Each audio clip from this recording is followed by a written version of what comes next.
অনেক ফুল, চারিদিকে ফুল আর ফুল। মনে হচ্ছিল সারাদিন এখানে বসে বসে শুধু ফুল দেখি। কিন্তু সে উপায় তো নেই। ফুলের কথা ভাবতে ভাবতে ঘুমে ঢলে খানায় পড়ে গেলেও ক্লাস তো অ্যাটেন্ড করতেই হবে। তাই অগত্যা খুব কষ্ট করে কয়েকটা ক্লাস করার পরে গ্রাউন্ডের দিকে গেছিলাম একটু। গিয়েই দেখতে পাই এই গসিপিং মহিলাগুলো। এদের যা কাজ আর কি, সারাদিন শুধু ল্যাদ খাওয়া। এই মহিলাগুলোকে কিছুক্ষণ জ্বালাতন করার পর আমি একটু চারপাশটা ঘুরে দেখছিলাম আর খুঁজছিলাম আমার বিল্লুটাকে, যার সাথে এসে আমি প্রায়ই খেলা করি। ওই যে পেয়েছি পিচ্চিটাকে, ওখানে বসে বসে একা রোদ পোহাচ্ছে। ও আমার খুব ভালো বন্ধু হয়ে উঠেছে। আমি যখন একা একা থাকি ওর সাথেই খেলা করি। তারপর ওর সাথে কিছুক্ষণ একটু গল্প করার পর আমি এখানে বসে বসে রোদ পোহাচ্ছিলাম। শীতের দুপুরের এই মিষ্টি রোদ্দুর কি যে ভালো লাগে বলে বোঝানো অসম্ভব।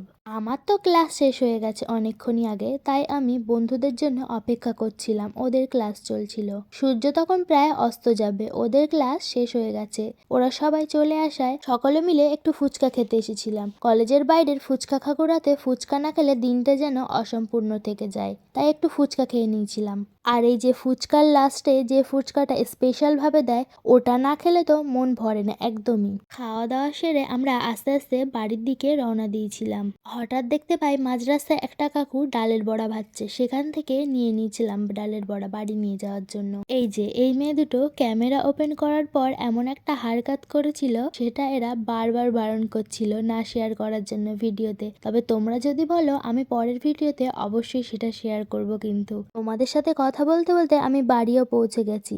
আমি ততক্ষণে ডালের বড়া খেতে থাকি আর তোমরা আমার ভিডিওটিতে অনেক অনেক ভালোবাসা দিও। দেখা হচ্ছে পরের ভিডিওতে। বাই।